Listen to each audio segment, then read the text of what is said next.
Picked up some more diesel additive. I ran out of this stuff a little while ago and I've been meaning to get some, but I haven't. So finally picked some of that stuff up.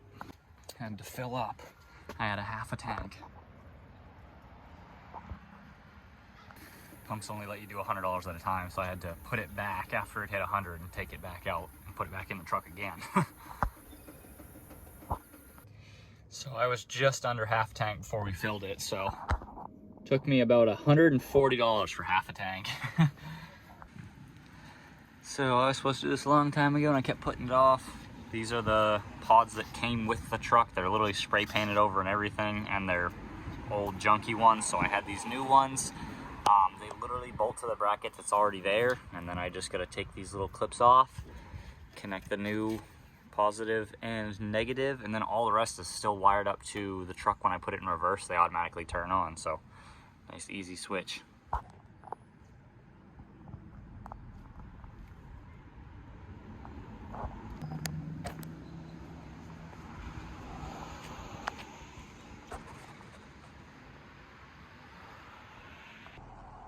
We're getting ready to get on the highway now. I got like an hour trip, but I'm going to pick up tires for the truck because that's one of the last few things it needs, and it needs it bad. So going to grab some tires. The tractor has hit highway speeds. Just grabbed the tires, heading back. But I mean, that was like an hour and a half drive or so, and I drove probably another half an hour yesterday since we filled up the tank, and here's where we're at for fuel now. Still sitting at full, so it hasn't moved after like 2 hours of driving. That's pretty good. Got another hour and a half drive back now though, so we'll see how much it burns on the way back. I usually drive a lot worse on the trip back. Oh look, there's a fox. Been seeing fox everywhere lately, but yeah, we'll see how the fuel does on the way back. I'm gonna try to drive nice and easy on it. I did like 4 or 5 pulls on the way up here, so that was probably like 3 gallons of fuel just doing that. Had to stop for some KFC chicken on the way back, and I also felt like updating you guys and letting you know that some guy said he liked my truck, and for some reason I really wanted to tell him my Instagram, my YouTube channel. So I was trying to yell it out the window, but I couldn't hear him and he couldn't hear me. I ended up bouncing my truck off a curb for like 30 seconds. Just made it back home, and here is the fuel update. So there we go.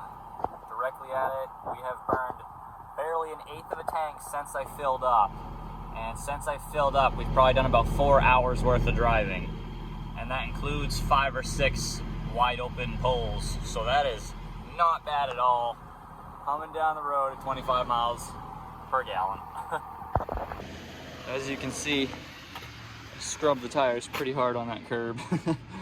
Thing started tap dancing. I was trying to pay attention to the curb, but I was trying to talk to the guy at the same time, and I thought I had room, and then I bumped onto it. But funny enough, my alignment is now more straight than it was before.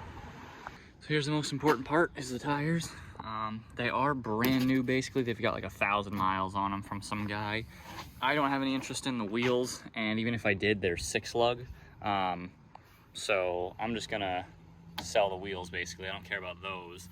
But the tires are 285/75/16, which is exactly what I was looking for. So gonna go bring it to the shop tomorrow and have them mounted, because these things are way too small and kind of bald at this point.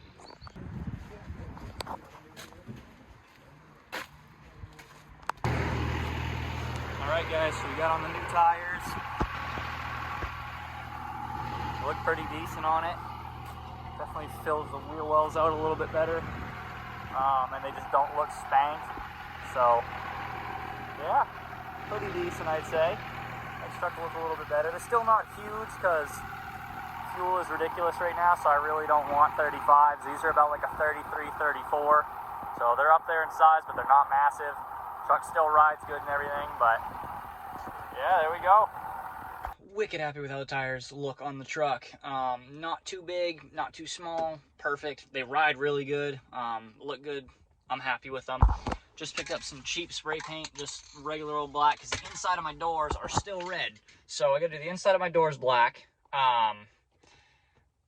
Bed is half silver still, so I'm gonna just paint the rest of the bed inside there black. I might still do bed liner at some point, but for now I just want it all black, not half silver. And the roof is black, but if you guys remember when we painted the truck, my dumbass kind of didn't tape it off all the way, so there's like 2 white lines where the primer was on the roof, and it looks really bad to me. I see it every time I look at the truck, so throw a coat of paint on the roof as well, just so it covers that, so the roof looks black, not white, with stripes on it. So that's what we got some black paint for. Gonna touch up those things, and my new lights for my grill guard are coming today. Well, tonight. Hopefully they'll get here earlier than later.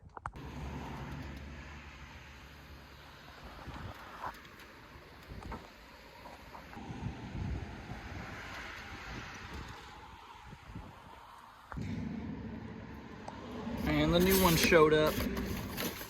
Time to throw these bad Larrys in here. Happy little lights. So yeah, they are the same exact thing, just like 5 years newer and not spanked. But yeah, they even come with these little cast covers on them, which I'm probably not gonna leave on there. I don't know, maybe I will, but I don't know. I freaking love those lights, man. They just look so cool, like old school. And you wouldn't even believe how cheap these are. For this one, all the wiring plus a switch, ready to go, delivered to my door, was like $27. This was the easiest wiring kit I've ever installed on a truck ever. They give you literally clips for everything. Everything is just like button up, plug and play. Hook one side to the battery, the other side's just grounded out on the bar. Just like that, dude. Oh, those are so cool. Threw the switch right there, right next to my ugly lift pump switch. Ironically, that fits better. I didn't even cut it or nothing, and it kind of sits there, so flick that. And we're all good to go.